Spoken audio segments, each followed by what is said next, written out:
Ya, joget-joget di atas penderitaan rakyat. Terima kasih buat kalian semua. Tapi mudah-mudahan Allah itu melaknat kalian semua yang joget-joget di atas derita rakyat. Gaji dinaikkan segitu besarnya, kurang. Sembelihin aja atu-atu tuh rakyatnya, ambilin semua hartanya, begitu kan? Rakyat makin susah cari makan. Harga barang naik, kerjaan sulit, tapi DPR malah sibuk nambah duit buat kenyamanan hidupnya. Mau dibilang gaji, mau dibilang tunjangan, tetap saja uang rakyat yang mereka sedot. Puluhan juta cuma buat bayar sewa rumah. Sementara banyak rakyat yang bahkan gak punya rumah. Ironis, wakil rakyat mestinya berkorban bersama rakyat, bukan pesta di atas penderitaan rakyat. Inilah alasan kenapa kepercayaan rakyat hancur lebur. Karena DPR lebih cepat mengurus fasilitasnya sendiri daripada nasib orang yang diwakilinya. DPR seolah lupa mereka digaji dari keringat rakyat, tapi hidupnya jauh dari derita rakyat. Oke, sobat semua, sebelum saya melanjutkan video ini, alangkah baiknya kita menyimak dulu beberapa cuplikan berikut ini.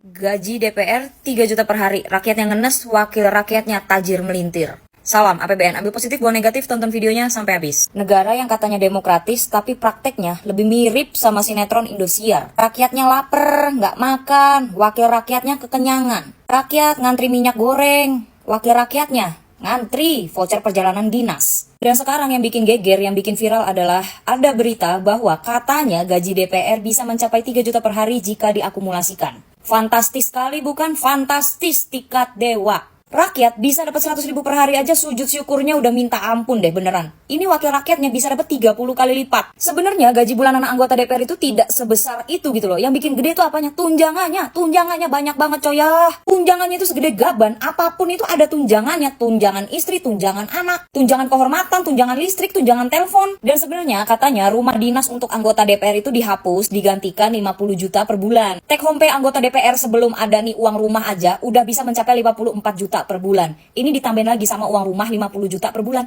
Ya take home pay-nya bisa sampai 100 juta per bulan, kocak. 100 juta per bulan, ya kalau dipukul rata setiap harinya gitu. Ya hitung-hitung sehari lu ibarat kata dibayar 3 juta. Berapa dah lu bandingin sama rakyat biasa dah? Menurut data BPS ya, rata-rata pendapatan per kapita orang Indonesia setahun sekitar 78 juta. Itu artinya satu hari kemungkinan 215 ribuan. Jadi kalau DPR bisa mendapatkan 3 juta per hari itu sama dengan 14 kali lipatnya rakyat biasa. Bahkan itu lebih gede daripada gaji PNS, gaji guru, gaji dosen. Jauh. Sebenarnya DPR sendiri tuh kerjanya apa sih? Ya rapat paripurna, walaupun kadang-kadang kursinya banyak banget tuh yang kosong melompong. Rapat komisi, walaupun ya kadang-kadang cuma formalitas aja karena banyakan pada main handphone. Tugasnya apalagi? Kunjungan kerja yang lebih mirip liburan kerja. Coba kalau rakyat yang dikasih 3 juta per hari, kira-kira itu rakyat akan berbuat apa? Akan renovasi rumahnya, membuat usaha, bayar sekolah anak, bayar utang.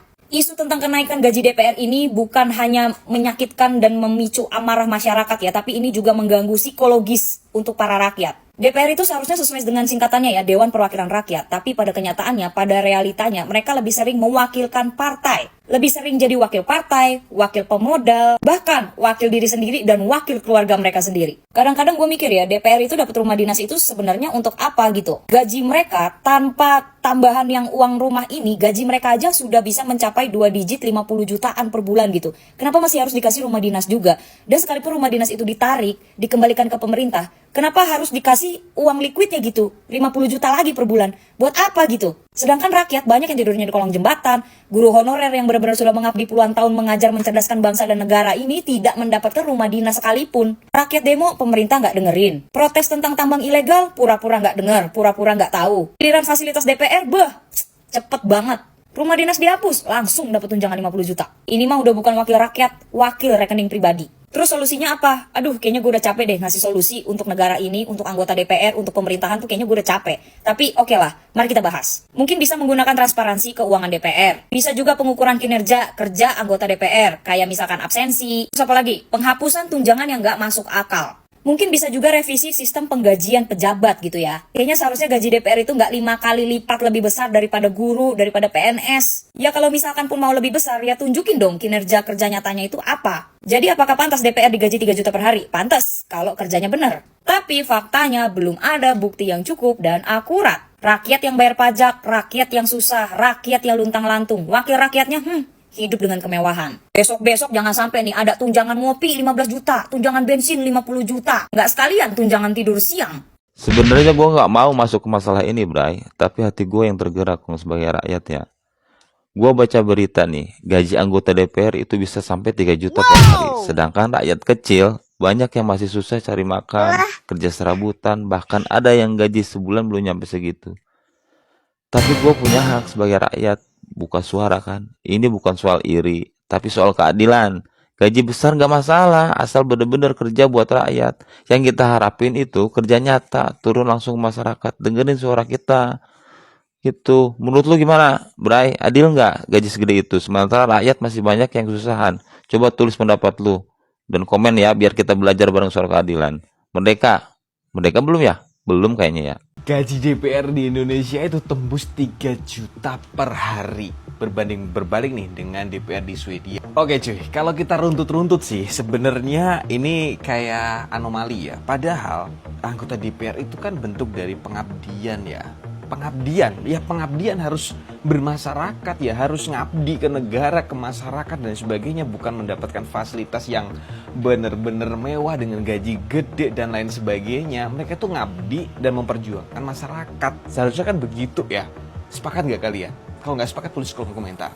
Tapi faktanya berbalik cuy. Mereka tuh kayak kita itu yang menderita, mereka yang happy-happy aja nih.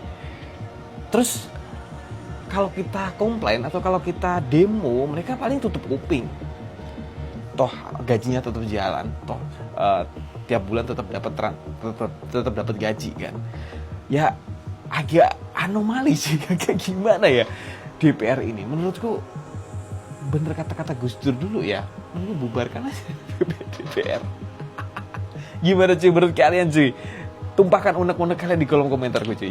Kalian masih percaya DPR itu wakil rakyat? Bangun woi!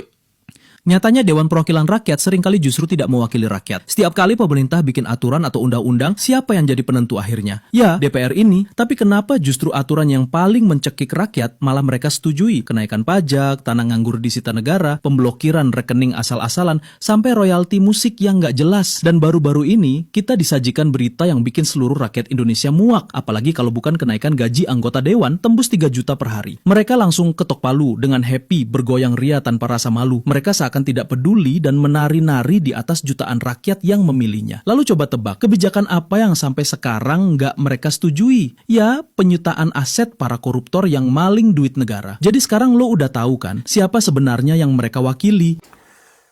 Rakyat makin hari makin tercekik oleh kebutuhan hidup. Harga beras naik, minyak goreng, cabai, semua naik. Ongkos sekolah anak mencekik. Biaya kesehatan masih jadi beban. Dan pekerjaan layak semakin sulit. Dalam kondisi seperti ini, masyarakat berharap wakil rakyat di Senayan hadir membawa solusi. Tapi apa yang mereka lihat? DPR justru sibuk mengurus gaji, tunjangan, dan fasilitas untuk dirinya sendiri. Isu kenaikan gaji atau perubahan tunjangan rumah jabatan dengan nilai puluhan juta per bulan, meski dibungkus dengan istilah kompensasi, tetap terasa sebagai tamparan keras bagi rakyat. Bagi masyarakat kecil, 50 juta rupiah bukan hanya angka. Itu adalah harapan bertahun-tahun yang tak pernah mereka rasakan. Dan kini, uang sebanyak itu dengan mudahnya dialokasikan hanya untuk biaya hidup mewah para pejabat yang sudah bergaji besar. DPR boleh berdalih bahwa itu bukan kenaikan gaji, hanya pergantian fasilitas. Tetapi rakyat tidak peduli istilah. Yang dilihat rakyat hanya satu. Wakil mereka semakin sejahtera. sementara kondisi rakyatnya sendiri tak kunjung diperhatikan. Yang menyakitkan adalah ketimpangan ini justru muncul dari lembaga yang seharusnya menjadi suara dan pembela rakyat. Seharusnya para anggota DPR memahami sensitivitas publik. Saat rakyat sedang sulit, keputusan sekecil apapun yang menguntungkan pejabat akan terasa menyakitkan. Wajar kalau masyarakat marah. Wajar kalau kepercayaan terhadap DPR makin runtuh. Karena kenyataannya, rakyat melihat wakil mereka lebih cepat merespons urusan fasilitas pribadi ketimbang problem pendidikan, lapangan kerja, atau biaya hidup yang menghimpit warga. Rasa ketidakpuasan ini bukan lahir dari iri hati, melainkan dari rasa keadilan yang dipermainkan. Kalau rakyat disuruh sabar menghadapi krisis, wakil rakyat pun seharusnya ikut menahan diri, bukan menambah kenikmatan. Kalau rakyat disuruh berhemat, maka DPR mestinya memberi teladan, bukan memperluas hak-hak istimewa mereka. Lama-lama rakyat semakin kehilangan rasa percaya. Mereka bertanya, masih pantaskah orang-orang itu disebut wakil rakyat? Kalau lebih sibuk mengurus kenyamanan hidupnya sendiri, ketimbang memperjuangkan penderitaan rakyat. Itulah sebabnya isu gaji dan tunjangan DPR bukan sekedar persoalan administrasi.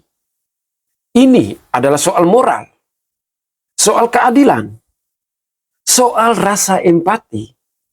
Dan hari ini banyak rakyat merasa bahwa empati itu telah hilang dari gedung parlemen. Kalau saya pribadi menanggapi isu ini, ada beberapa hal yang bisa dilihat dari dua sisi. Yang pertama, dari sisi kebijakan dan logika administrasi. Pergantian fasilitas ke bentuk uang tunai sebenarnya hal yang lumrah dalam birokrasi. Kalau rumah jabatan sudah tidak digunakan atau dikembalikan ke negara, wajar kalau ada kompensasi supaya anggota DPR tetap bisa tinggal selama menjalankan tugas di Jakarta. Secara teknis, ini bukan kenaikan gaji, melainkan pergeseran bentuk fasilitas dari barang atau jasa atau rumah menjadi uang tunai atau tunjangan. Jadi secara hukum administrasi, pemerintah dan DPR bisa berdalih ini bukan tambahan penghasilan baru. Lalu yang kedua, dari sisi publik atau persepsi masyarakat. Nah, ini yang penting. Publik biasanya tidak membedakan gaji dan tunjangan. Yang dilihat adalah total uang yang diterima anggota DPR setiap bulannya. Maka ketika ada kabar 100 juta per bulan, masyarakat merasa gaji DPR naik. Walaupun secara istilah resmi itu tunjangan rumah. Sensitivitas waktu juga penting saat banyak rakyat menghadapi tekanan ekonomi seperti harga naik, pengangguran, biaya hidup berat. Pemberitaan soal DPR menerima puluhan juta per bulan untuk uang rumah terasa timpang. Hal ini menimbulkan kesan DPR lebih mementingkan kesejahteraannya sendiri dibandingkan rakyat. Transparansi dan komunikasi publik masih lemah. Kalau sejak awal DPR dan pemerintah menjelaskan dengan detail, misalnya, ini kompensasi sementara hanya untuk anggota DPR dari luar Jakarta. Akan dihentikan kalau rumah jabatan kembali tersedia. Mungkin isu ini tidak akan menjadi viral dan menimbulkan salah paham. Lalu kesimpulan pribadi, menurut saya, Inti masalahnya bukan semata-mata soal ada atau tidaknya kompensasi, tetapi bagaimana DPR mengelola kepercayaan publik. Jika fasilitas memang perlu diganti tunjangan, sebaiknya disertai transparansi. Berapa jumlahnya, siapa yang berhak, berapa lama berlakunya. DPR juga perlu sadar bahwa simbolik politik sangat kuat. Ketika rakyat sedang susah, setiap rupiah tambahan untuk pejabat pasti dianggap berlebihan. Meskipun secara administrasi itu sah.